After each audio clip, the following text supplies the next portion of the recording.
Namaku Tania. Saat ayahku yang sedang sakit datang ke ruang VIP hotel untuk merayakan ulang tahunnya, aku melihat sesuatu yang membuat seluruh tubuhku gemetar menahan marah. Kue ulang tahun kecil yang kubuat sendiri selama berjam-jam tiba-tiba jatuh ke lantai. Belum sempat aku mengambilnya, ibu mertuaku melangkah maju dan menginjak kue itu dengan sepatunya di depan semua tamu. Aku masih ingat bagaimana ayahku hanya diam menatap kue yang hancur itu. Wajahnya berusaha tersenyum, tapi aku tahu beliau sedang menahan sakit hati. Ibu mertuaku malah tertawa kecil dan berkata kalau kue sekecil itu memalukan untuk acara di hotel semewah ini. Saat itulah kesabaranku habis. Aku langsung berjalan ke arah manajer hotel dan meminta sesuatu yang membuat seluruh ruangan mendadak tegang. Beberapa menit kemudian, layar besar di ruang VIP menyala. Dan ketika identitas asli ayahku mulai terungkap di depan semua orang. Ternyata, sebelum masuk inti cerita, jangan lupa like dan komentar dari mana asal kota kalian masing-masing. Subscribe agar kami bisa setiap hari menyajikan cerita yang seru dan menarik lainnya. Terima kasih dan selamat menonton.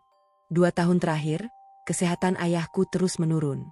Beliau yang dulu selalu terlihat kuat dan penuh semangat perlahan mulai sering keluar masuk rumah sakit. Sebagai anak, melihat kondisi itu membuat hatiku hancur. Karena itulah aku memutuskan melakukan sesuatu yang belum pernah kulakukan sebelumnya. Aku ingin merayakan ulang tahun ayah. Sebenarnya ayah selalu menolak setiap kali kami membahas ulang tahun. Beliau selalu bilang bahwa bertambah usia bukan sesuatu yang perlu dirayakan berlebihan. Tapi kali ini berbeda. Aku ingin melihat beliau tersenyum. Aku ingin memberi kenangan indah di tengah kondisi kesehatannya yang semakin menurun. Aku lalu menghubungi kakakku, Sandi. Untungnya Sandi langsung setuju. Kami sepakat membuat acara sederhana yang hanya dihadiri keluarga dan beberapa kerabat dekat. Tidak ada pesta besar. Tidak ada hiburan mewah. Hanya makan malam keluarga. Aku juga memutuskan membuat sendiri kue ulang tahun untuk ayah. Sejak kecil ayah memang lebih suka kue buatanku dibanding kue mahal dari toko terkenal. Katanya rasa buatan anak sendiri tidak bisa dibeli dengan uang. Kalimat itu selalu kuingat sampai sekarang. Karena tamunya sedikit, aku membuat kue berukuran kecil. Sederhana, tidak terlalu tinggi, tidak terlalu banyak hiasan. Tapi aku membuatnya dengan penuh cinta. Saat sedang menghias bagian atas kue di rumah, ibu mertuaku tiba-tiba datang. Bu Leni memang sering mampir tanpa memberi kabar terlebih dahulu. Awalnya aku tidak terlalu memikirkan kedatangannya. Sampai matanya melihat kue yang sedang kubuat. Bu Leni langsung tertawa kecil. Aku sempat mengira beliau bercanda. Ternyata tidak. Itu benar-benar tawa mengejek. Kue sekecil itu buat acara ulang tahun? Aku tersenyum tipis. Iya, Bu. Ayah memang sukanya yang sederhana. Bu Leni menggeleng-gelengkan kepala. Kalau aku sih malu. Masa ulang tahun orang tua cuma dikasih kue kayak begitu. Dadaku mulai terasa tidak nyaman. Tapi aku memilih diam. Sudah bertahun-tahun aku mengenal sifat ibu mertuaku. Semakin dibalas, beliau akan semakin menjadi-jadi. Beberapa menit kemudian, beliau kembali bertanya. Acara ulang tahunnya di mana? Aku menjawab santai. Di hotel, Bu. Mendengar itu, Bu Leni langsung berhenti tertawa. Beliau menatapku beberapa detik. Hotel? Iya. Hotel apa? Aku menyebut nama hotel tempat acara akan berlangsung. Seketika ekspresinya berubah. Aku tahu hotel itu memang terkenal mewah di kota kami. Tapi aku tidak menyangka reaksinya akan sebesar itu. Bu Leni langsung tertawa lebih keras. Tania, jangan bercanda. Aku tidak bercanda, Bu. Beliau malah semakin yakin aku sedang berbohong. Katanya mana mungkin keluargaku mampu mengadakan acara di hotel semahal itu. Beliau bahkan mulai menuduh aku hanya ingin terlihat kaya di depan orang lain. Aku menahan napas panjang. Padahal aku sama sekali tidak punya niat seperti itu. Namun semakin aku menjelaskan, semakin Bu Leni meremehkanku. Beliau lalu menelepon beberapa anggota keluarganya di depan mataku. Dengan suara keras yang sengaja bisa kudengar. Katanya aku sedang berhayal mengadakan pesta di hotel mewah. Katanya jangan sampai mereka percaya begitu saja. Aku hanya bisa diam sambil melanjutkan menghias kue. Tapi dalam hati aku mulai merasa sedih. Bukan karena diriku dihina. Melainkan karena semua yang kulakukan sebenarnya untuk ayah. Beberapa hari menjelang acara, sindiran itu terus berlanjut. Setiap kali bertemu, Bu Leni selalu membahas hotel tersebut. Kadang beliau berkata aku pasti hanya menyewa ruangan kecil. Kadang beliau bilang mungkin aku mendapat diskon besar karena kenal seseorang. Kadang beliau bahkan menyindir bahwa aku sedang memanfaatkan orang kaya. Semua tuduhan itu membuatku lelah. Yang lebih menyakitkan, suamiku hanya tertawa kecil setiap kali ibunya berbicara seperti itu. Agung tidak pernah ikut menghina, tapi dia juga tidak pernah membelaku. Sikap diamnya seringkali lebih menyakitkan daripada kata-kata kasar. Malam sebelum acara berlangsung, aku duduk sendirian memandangi kue yang sudah selesai. Aku membayangkan wajah ayah saat melihatnya besok. Bayangan itu membuatku tersenyum. Namun entah kenapa, aku juga merasakan firasat aneh. Seolah ada sesuatu yang tidak beres. Seolah acara yang sudah kusiapkan dengan sepenuh hati ini tidak akan berjalan semulus yang kubayangkan. Dan ternyata, firasat buruk itu mulai terbukti keesokan harinya, bahkan sebelum ayahku tiba di hotel. Hari yang kutunggu akhirnya tiba. Sejak pagi aku sudah berada di hotel untuk memastikan semuanya berjalan lancar. Aku memeriksa dekorasi ruang VIP satu persatu. Bunga-bunga sudah tersusun rapi. Meja tamu sudah siap. Makanan juga hampir selesai dipersiapkan. Aku bahkan beberapa kali mengecek kue ulang tahun yang kubawa sendiri dari rumah karena takut terjadi sesuatu. Berkali-kali aku menarik napas panjang. Entah kenapa aku sangat gugup. Mungkin karena ini pertama kalinya aku merayakan ulang tahun ayah. Atau mungkin karena kondisi kesehatan ayah yang membuatku takut kehilangan kesempatan membahagiakannya. Menjelang sore, para tamu mulai berdatangan. Kerabat dekat keluarga hadir satu persatu. Mereka menyapaku dengan hangat. Banyak yang senang mendengar ayah akhirnya mau datang ke acara ulang tahun. Suasana perlahan terasa hangat. Sampai keluarga suamiku datang. Begitu memasuki lobi hotel, wajah Bu Leni langsung berubah. Matanya bergerak ke segala arah memperhatikan interior hotel yang mewah. Lampu kristal besar. Lantai marmer mengkilap. Pelayan yang hilir mudik dengan seragam rapi. Aku bisa melihat ekspresi tidak percaya di wajahnya. Beberapa saudara yang datang bersamanya juga terlihat kagum. Bu Leni mendekat ke arahku. "Tania, ini benar hotel yang kamu maksud?" Aku mengangguk. "Iya, Bu." Beliau kembali melihat sekeliling. Wajahnya mulai terlihat tegang. Kalau sebelumnya ia menganggap aku berbohong, sekarang ia justru terlihat kebingungan. Beberapa menit kemudian salah satu saudara Bu Leni berbisik kepadanya. Aku tidak mendengar jelas isi pembicaraan mereka. Tapi setelah itu Bu Leni mulai memandangku dengan cara yang berbeda. Seolah sedang mencoba mencari jawaban. Beliau lalu bertanya lagi. "Kamu yakin ini bukan acara perusahaan atau acara orang lain?" Aku tersenyum kecil. "Bukan, Bu. Ini acara keluarga." Jawaban itu justru membuat dahinya semakin berkerut. Aku bisa melihat rasa penasaran bercampur tidak nyaman di wajahnya. Tidak lama kemudian kami masuk ke ruang VIP. Dan disitulah semuanya mulai berubah. Ruangan yang sudah dihias terlihat elegan dan hangat. Para tamu yang datang mulai duduk sambil mengobrol. Namun perhatian Bu Leni justru tertuju pada para staf hotel. Beberapa staf menyapaku dengan ramah. Mereka membantu membawakan barang-barang yang kubutuhkan. Aku menganggap itu hal biasa. Tapi Bu Leni terlihat memperhatikannya dengan serius. Aku bahkan sempat melihat beliau memperhatikan ketika salah satu supervisor hotel menghampiriku untuk memastikan acara berjalan lancar. Semakin lama wajahnya semakin aneh. Bukan kagum, melainkan gelisah. Seolah ada sesuatu yang mengganggu pikirannya. Lalu kejadian berikutnya membuat kegelisahannya semakin besar. Sandi datang. Kakakku langsung menghampiriku dan membantu mengatur beberapa hal yang masih kurang. Beberapa staf hotel juga terlihat menghormatinya. Mereka menyapa Sandi dengan sopan dan segera menjalankan instruksinya. Bu Leni yang melihat itu langsung mendekati salah satu kerabatnya. Mereka mulai berbisik-bisik. Aku tidak tahu apa yang mereka bicarakan. Tapi sesekali mereka menatap ke arahku dan Sandi. Aku memilih mengabaikannya. Fokusku malam itu hanya satu. Ayah. Beberapa menit kemudian aku menerima pesan dari sopir keluarga. Ayah sedang dalam perjalanan menuju hotel. Jantungku langsung berdebar. Aku segera memberitahu Sandi. Kami saling berpandangan. Kami tahu betapa sulitnya membujuk ayah datang malam ini. Karena itu kami ingin semuanya sempurna. Tak lama kemudian suasana ruang VIP mulai ramai. Semua tamu sudah hampir lengkap. Aku berdiri di dekat pintu masuk sambil menunggu. Lalu akhirnya mobil yang membawa ayah tiba. Aku langsung berjalan cepat menuju lobi. Saat pintu mobil terbuka, hatiku terasa sesak. Ayah terlihat lebih kurus dibanding beberapa bulan lalu. Namun ketika melihatku, beliau tetap tersenyum. Senyum yang sejak kecil selalu membuatku merasa aman. Aku memegang tangan beliau dengan erat. Pelan-pelan kami menuju ruang VIP. Dan saat pintu ruangan terbuka, sesuatu terjadi yang membuat wajah Bu Leni langsung pucat. Seluruh staf hotel yang berada di sekitar ruangan mendadak berdiri tegak. Beberapa bahkan menundukkan kepala dengan penuh hormat saat melihat ayahku masuk. Aku melihat mata Bu Leni membesar. Untuk pertama kalinya sejak datang ke hotel, ia benar-benar kehilangan kata-kata. Dan itu baru permulaan. Aku mendorong kursi roda ayah memasuki ruang VIP. Begitu melihat ayah datang, seluruh tamu langsung berdiri. Beberapa kerabat menghampiri untuk menyalami beliau. Suasana yang tadinya ramai mendadak berubah hangat. Aku melihat senyum kecil muncul di wajah ayah. Senyum yang sudah lama tidak kulihat. Hatiku ikut lega. Setidaknya sampai detik itu, semuanya berjalan sesuai harapanku.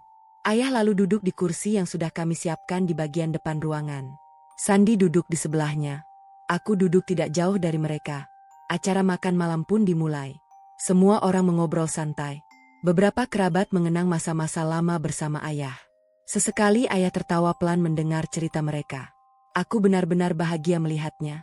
Namun di tengah suasana hangat itu, aku menyadari satu hal. Bu Leni terlihat semakin tidak nyaman. Sejak melihat staf hotel menghormati ayah, ia menjadi lebih banyak diam. Tapi diamnya bukan karena tenang, melainkan karena terus memperhatikan segala sesuatu di sekitarnya. Matanya bergerak ke sana kemari. Kadang melihat ayah, kadang melihat Sandi, kadang melihat para staf hotel. Seolah sedang berusaha menyusun sebuah teka-teki. Aku mencoba mengabaikannya. Aku tidak ingin merusak suasana. Setelah makan malam selesai, tibalah momen yang paling kutunggu. Momen ulang tahun ayah. Lampu ruangan diredupkan. Musik pelan mulai terdengar. Aku memberi kode kepada salah satu staf untuk membawakan kue. Beberapa detik kemudian, aku sendiri yang berjalan membawa kue ulang tahun itu. Kue kecil yang kubuat dengan tanganku sendiri. Sederhana, tidak mewah, tidak bertingkat. Hanya kue berukuran kecil dengan hiasan favorit ayah sejak dulu. Begitu melihat kue itu, ayah langsung tersenyum. Tatapan matanya berubah lembut. Aku tahu beliau mengenal kue itu. Karena bentuknya sama seperti yang sering kubuat saat masih sekolah dulu. Ayah bahkan sempat berkata pelan. Masih seperti dulu ya, Nak. Kalimat sederhana itu membuat mataku hampir berkaca-kaca. Namun sebelum aku sempat menjawab, suara Bu Leni tiba-tiba terdengar. Cukup keras hingga membuat beberapa tamu menoleh. Serius cuma kue segitu? Ruangan langsung sedikit hening. Aku mencoba tersenyum. Ayah memang sukanya yang sederhana, Bu. Tapi Bu Leni tidak berhenti. Beliau malah tertawa kecil. Kalau aku jadi tamu, aku malu datang ke hotel semewah ini terus disuguhi kue sekecil itu. Beberapa kerabat mulai terlihat tidak nyaman. Aku bisa merasakan suasana berubah. Tapi aku tetap berusaha sabar. Yang penting ayah tidak tersinggung. Sayangnya Bu Leni justru semakin menjadi-jadi. Beliau mulai berbicara kepada keluarganya sendiri. Katanya acara ini aneh. Katanya hotelnya mewah tapi kuenya seperti acara ulang tahun anak kecil. Katanya orang yang punya uang biasanya suka pamer. Bukan seperti ini. Dadaku mulai terasa panas. Aku menoleh ke arah Agung. Berharap suamiku akan menghentikan ibunya. Namun seperti biasa, Agung hanya tersenyum canggung.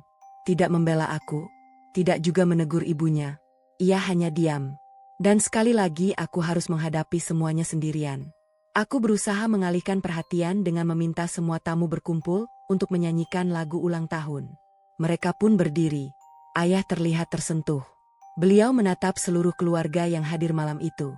Matanya bahkan tampak sedikit berkaca-kaca. Aku tahu beliau sedang bahagia. Dan itu membuatku merasa semua kerja kerasku terbayar. Setelah lagu selesai, aku melangkah mendekat membawa kue ke depan ayah. Semua tamu mulai mengeluarkan ponsel untuk merekam. Momen yang seharusnya menjadi kenangan indah. Momen yang sudah kupersiapkan berhari-hari. Namun saat aku berdiri hanya beberapa langkah dari ayah, aku melihat Bu Leni tiba-tiba bangkit dari kursinya. Beliau berjalan mendekat. Awalnya aku mengira ia ingin ikut berfoto. Atau mungkin ingin membantu meniup lilin bersama. Tapi entah kenapa ada sesuatu dalam tatapannya yang membuat jantungku berdegup lebih cepat. Aku melihat matanya menatap kue itu. Lalu menatap para tamu. Kemudian menatap keluarganya sendiri. Seolah ada rasa malu yang sedang membakar dirinya. Dan beberapa detik kemudian, Bu Leni mengulurkan tangannya ke arah kue yang sedang kubawa. Aku belum tahu apa yang akan dilakukannya. Tapi firasat buruk yang sejak kemarin menghantuiku tiba-tiba datang kembali. Lebih kuat dari sebelumnya. Dan kali ini, aku tidak sempat menghentikannya. Semuanya terjadi begitu cepat. Aku masih memegang nampan kue saat Bu Leni tiba-tiba melangkah ke depanku. Awalnya aku mengira beliau hanya ingin melihat lebih dekat. Tapi detik berikutnya, tangannya bergerak ke arah nampan yang kubawa. Brak, kue ulang tahun itu langsung jatuh ke lantai. Suara piring yang menghantam lantai membuat seluruh ruangan terdiam. Aku membeku. Begitu juga semua tamu. Potongan kue yang tadi masih utuh kini berserakan di atas lantai marmer ruang VIP. Beberapa lilin kecil bahkan masih menyala di antara krim yang berantakan. Aku menatap kue itu. Otakku seperti belum bisa memproses apa yang baru saja terjadi. Namun yang lebih menyakitkan terjadi sesaat kemudian. Bu Leni menatap kue yang sudah hancur itu. Lalu menatap para tamu yang memperhatikannya. Dan di depan semua orang, beliau mengangkat sebelah kakinya. Lalu menginjak kue itu. Sekali, plak. Krim putih menempel di sepatu hak tingginya. Lalu sekali lagi, dan sekali lagi. Aku mendengar beberapa tamu menarik napas kaget. Seorang kerabat bahkan sampai menutup mulutnya. Tidak ada yang menyangka Bu Leni akan melakukan hal seperti itu. Tapi beliau justru berdiri dengan wajah kesal. Aku malu lihat acara di hotel semahal ini cuma pakai kue segitu. Kalau tidak mampu bikin acara yang pantas, ya jangan sok menyewa tempat mewah. Dadaku langsung sesak. Tanganku gemetar. Aku bukan marah karena kue itu hancur. Aku marah karena tahu apa arti kue itu. Aku membuatnya sendiri. Aku menghabiskan waktu berjam-jam menghiasnya. Dan yang paling penting, itu hadiah untuk ayahku. Aku perlahan menoleh ke arah ayah. Saat itulah hatiku benar-benar hancur. Ayah tidak berkata apa-apa. Beliau hanya memandang lantai. Memandang kue yang tadi ingin beliau tiup lilinnya. Aku melihat senyum di wajahnya perlahan menghilang. Tatapan matanya berubah kosong. Seolah sedang berusaha menyembunyikan rasa sedihnya agar aku tidak semakin terluka. Pemandangan itu jauh lebih menyakitkan daripada penghinaan apapun yang pernah kuterima. Karena untuk pertama kalinya, aku melihat ayah dipermalukan di depan banyak orang. Dan pelakunya adalah ibu mertuaku sendiri. Aku menoleh ke arah Agung. Suamiku berdiri tidak jauh dari sana. Wajahnya terlihat panik. Namun lagi-lagi, ia hanya diam. Tidak menegur ibunya. Tidak meminta maaf kepada ayahku. Tidak membelaku. Diam. Selalu diam. Saat itu aku merasa benar-benar sendirian. Ruangan menjadi sangat sunyi. Tidak ada yang berani berbicara. Bahkan keluarga Bu Leni sendiri mulai terlihat malu. Beberapa dari mereka menundukkan kepala. Sebagian lagi pura-pura melihat ke arah lain. Tapi Bu Leni seolah tidak merasa bersalah sedikit pun. Beliau malah menunjuk sisa kue di lantai. Katanya ini memalukan. Katanya orang-orang pasti menganggap keluarganya miskin karena datang ke acara seperti ini. Kalimat itu membuat emosiku yang selama ini kutahan akhirnya pecah. Aku berjalan perlahan ke tengah ruangan. Seluruh tamu memperhatikanku. Air mataku hampir jatuh. Tapi aku menahannya. Aku tidak mau menangis malam itu. Tidak di depan orang yang baru saja menghina ayahku. Aku memandang Bu Leni tepat di matanya. Lalu untuk pertama kalinya selama aku menjadi menantunya, aku berbicara tanpa rasa takut. Cukup, Bu. Ruangan langsung hening. Bu Leni terlihat terkejut. Mungkin karena selama ini aku selalu memilih diam. Aku lalu menoleh ke arah seluruh tamu. Kemudian ke arah ayah. Dan terakhir ke arah manajer hotel yang berdiri di dekat pintu. Pak Riko, tolong hentikan acara ini sebentar. Manajer hotel langsung mengangguk. Bu Leni mulai terlihat bingung. Aku mengambil napas panjang. Dadaku masih naik turun menahan emosi. Lalu aku mengucapkan satu kalimat yang membuat wajah Bu Leni perlahan berubah pucat. Pak Riko, tolong tampilkan rekaman kamera keamanan yang ada di ruang VIP malam ini. Beberapa tamu langsung saling berpandangan. Bu Leni terlihat menegang. Dan untuk pertama kalinya sejak acara dimulai, aku melihat rasa takut muncul di wajah ibu mertuaku. Begitu aku meminta rekaman kamera keamanan diputar, suasana ruang VIP langsung berubah. Beberapa tamu yang tadi duduk santai kini berdiri. Semua mata tertuju ke layar besar di depan ruangan. Aku bisa merasakan jantungku berdetak sangat keras. Bukan karena takut, tapi karena aku tahu apa yang akan dilihat semua orang. Bu Leni yang tadi begitu percaya diri mulai terlihat gelisah. Beliau beberapa kali menatap layar. Lalu menatapku. Lalu menatap Agung. Seolah berharap ada seseorang yang menghentikan semua ini. Tapi tidak ada. Kali ini tidak ada yang bisa menyelamatkannya. Pak Riko mengambil mikrofon. Dengan sopan ia meminta seluruh tamu memperhatikan layar beberapa menit. Lalu rekaman mulai diputar. Ruangan langsung sunyi. Di layar terlihat jelas suasana beberapa menit sebelum kejadian. Aku sedang membawa kue. Ayah sedang tersenyum. Para tamu berdiri mengelilingi kami. Lalu terlihat Bu Leni berjalan mendekat. Semua orang memperhatikan dengan serius. Tidak ada suara. Hanya gambar yang bergerak di layar. Kemudian momen itu muncul. Sangat jelas. Sangat terang.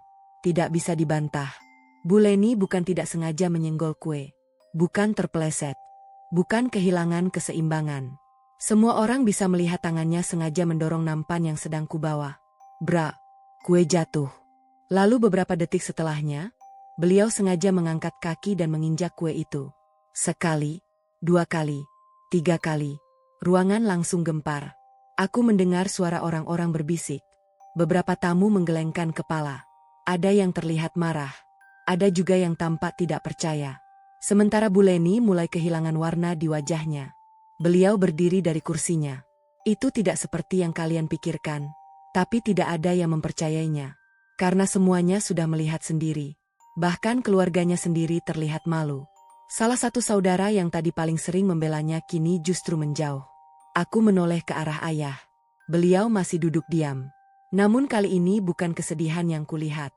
Melainkan kekecewaan. Kekecewaan yang sangat dalam. Dan itu membuat dadaku kembali sesak. Aku berharap malam ini menjadi kenangan indah untuknya. Tapi justru berubah menjadi pertunjukan penghinaan. Belum selesai sampai di situ. Pak Riko kembali memutar bagian lain dari rekaman. Kali ini terlihat Bu Leni beberapa menit sebelumnya. Beliau sedang berbicara dengan keluarganya. Meski kamera tidak merekam suara, gerakan bibir dan ekspresinya menunjukkan jelas bagaimana ia terus menunjuk-nunjuk kue sambil tertawa. Beberapa tamu yang berada dekat saat itu langsung mengaku mendengar perkataannya.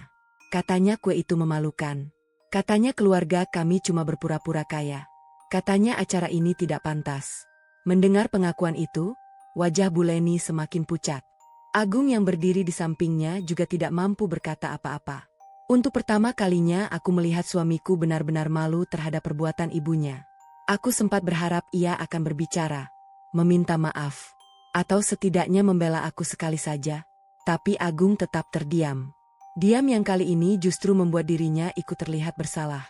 Suasana semakin berat. Bu Leni mulai menangis. Namun air mata itu tidak membuat siapapun iba. Karena semua orang baru saja melihat sendiri apa yang telah dilakukannya. Lalu saat semua perhatian masih tertuju pada layar, Sandi perlahan berdiri dari kursinya. Kakakku berjalan ke depan ruangan. Pak Riko langsung menyerahkan mikrofon kepadanya. Aku mengenal wajah Sandi. Dan saat melihat ekspresinya malam itu, aku tahu ada sesuatu yang akan terjadi. Sesuatu yang jauh lebih besar daripada rekaman tadi. Sandi berdiri di tengah ruangan. Memandang seluruh tamu satu persatu. Lalu menatap Bu Leni. Dan akhirnya menatap ayah.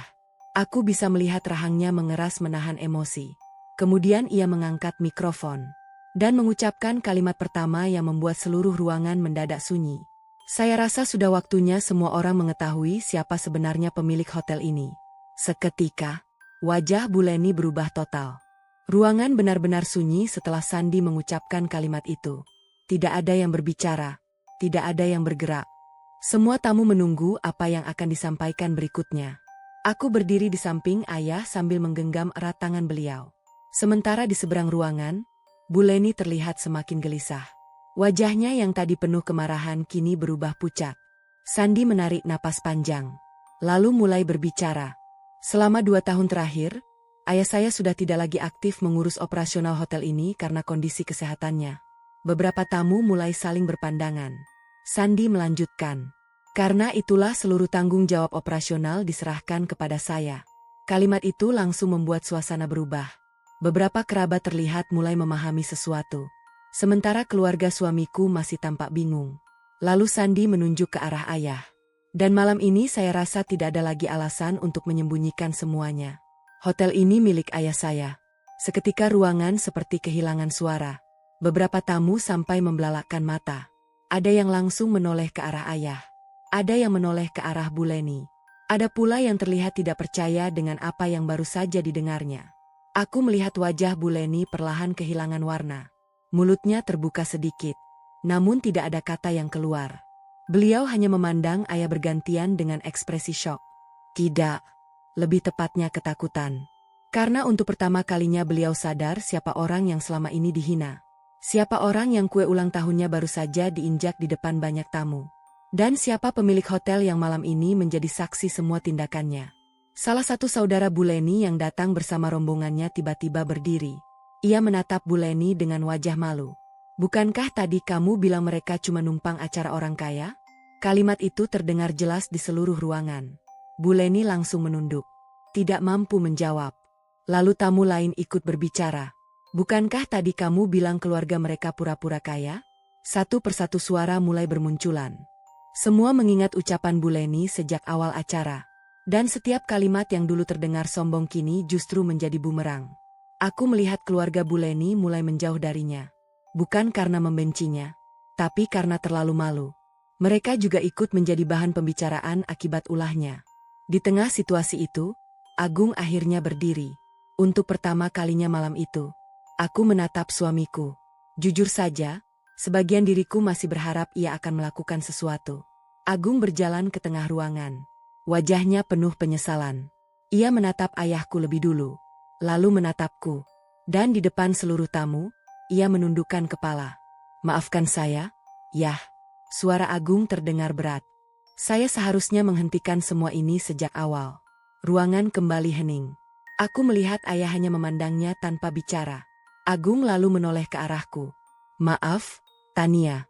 Aku terlalu sering diam saat kamu disakiti. Kalimat itu membuat dadaku terasa sesak. Karena itulah luka yang paling lama kusimpan. Bukan hinaan dari Bu Leni. Melainkan diamnya suamiku setiap kali aku diperlakukan tidak adil. Air mataku hampir jatuh. Tapi aku menahannya. Aku belum ingin menangis. Belum malam ini. Sementara itu Bu Leni mulai menangis. Namun tangisnya tidak lagi membuat siapapun bersimpati. Karena semua orang tahu apa yang sebenarnya terjadi. Beliau mencoba mendekati ayah. Namun langkahnya terhenti ketika salah satu kerabat berkata pelan. Sekarang menyesal pun tidak akan menghapus apa yang sudah dilakukan. Kalimat itu membuat Bu Leni kembali tertunduk. Aku melihat bahunya bergetar. Rasa malu yang selama ini ia takutkan akhirnya benar-benar datang. Bukan karena kue kecil. Bukan karena acara sederhana. Melainkan karena perilakunya sendiri. Namun ternyata kejutan malam itu belum berakhir. Karena saat semua orang masih sibuk membicarakan identitas ayahku, ayah perlahan melepaskan genggamanku. Lalu beliau berdiri dari kursi rodanya. Aku langsung panik. Karena sudah lama ayah tidak berdiri terlalu lama. Tapi beliau tetap berdiri. Dengan tubuh yang mulai lemah. Dengan langkah yang pelan. Ayah lalu meminta mikrofon dari tangan Sandi. Seluruh ruangan kembali diam. Semua mata tertuju kepada beliau. Aku bisa melihat mata ayah sedikit berkaca-kaca saat menatap kue yang hancur di lantai. Lalu beliau mengangkat mikrofon. Dan kalimat pertama yang keluar dari mulutnya membuat banyak tamu langsung menahan napas. Kalian semua salah.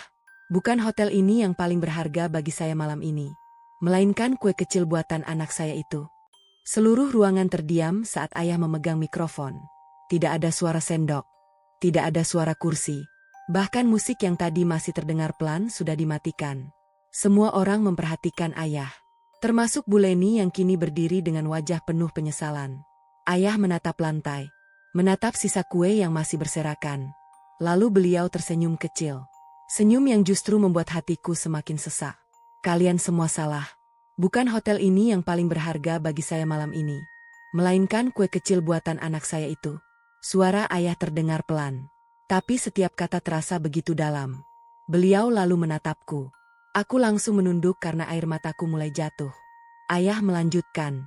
Waktu Tania masih kecil, dia sering masuk dapur diam-diam hanya untuk membuat kue ulang tahun untuk saya. Kadang bentuknya jelek.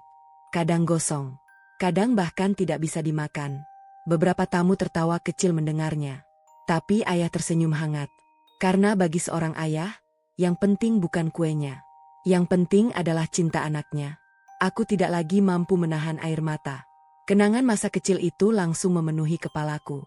Aku ingat bagaimana ayah selalu memakan habis apapun yang kubuat. Meski rasanya sering berantakan, beliau tidak pernah mengeluh, tidak pernah mengejek, selalu memuji, selalu membuatku merasa berharga. Ayah lalu mengangkat pandangannya ke arah seluruh tamu. Orang yang menilai kasih sayang dari ukuran hadiah tidak akan pernah mengerti arti keluarga. Kalimat itu membuat ruangan kembali sunyi. Banyak tamu terlihat mengangguk. Beberapa bahkan mulai menyeka air mata. Lalu ayah menoleh ke arah Bu Leni. Aku sempat mengira beliau akan marah atau mempermalukan ibu mertuaku di depan semua orang. Tapi ternyata tidak. Suara ayah tetap tenang.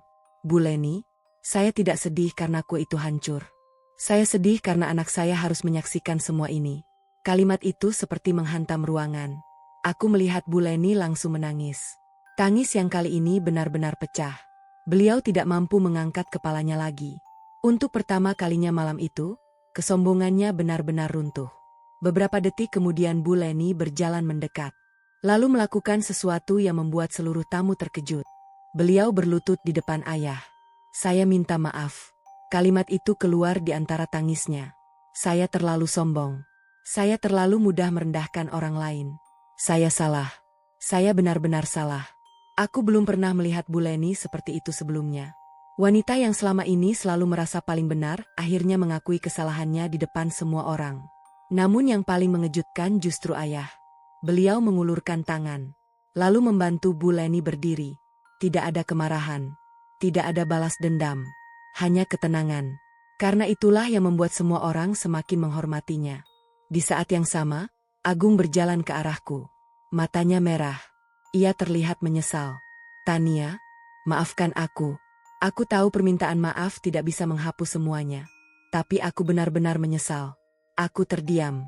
Karena selama bertahun-tahun, itulah kalimat yang ingin kudengar darinya. Aku tidak langsung menjawab. Namun untuk pertama kalinya, Agung berani berdiri di sampingku. Bukan di belakang ibunya. Bukan di tengah-tengah. Melainkan di samping istrinya. Dan bagiku itu sudah cukup untuk malam itu. Setelah suasana mulai tenang, Sandi menghampiriku. Ia tersenyum. Lalu berkata bahwa dapur hotel sudah menyiapkan sesuatu. Beberapa menit kemudian, para chef keluar membawa sebuah kue baru. Tidak besar. Tidak mewah. Bahkan desainnya dibuat semirip mungkin dengan kue buatanku yang tadi hancur. Saat melihatnya, ayah tertawa kecil. Dan untuk pertama kalinya malam itu, suasana kembali hangat. Kami semua berkumpul mengelilingi ayah. Lilin dinyalakan. Lampu diredupkan. Lagu ulang tahun kembali dinyanyikan. Kali ini tanpa hinaan. Tanpa kesombongan. Tanpa rasa malu. Hanya keluarga. Hanya cinta. Saat ayah meniup lilin, semua orang bertepuk tangan. Aku melihat senyum yang begitu tulus di wajah beliau. Senyum yang sudah lama tidak kulihat sejak kesehatannya menurun. Dan di detik itulah aku sadar. Aku memang tidak bisa menghentikan orang lain menghina keluargaku.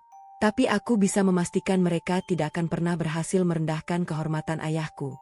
Malam itu Bu Leni pulang dengan rasa malu yang tidak akan pernah ia lupakan. Agung pulang dengan pelajaran terbesar dalam hidupnya. Dan aku pulang dengan satu hal yang jauh lebih berharga daripada hotel, uang, atau kekayaan apapun. Aku pulang membawa senyum ayahku. Senyum yang akhirnya berhasil kuberikan di hari ulang tahunnya. Dan bagiku, itu adalah kemenangan terbesar yang pernah kurasakan.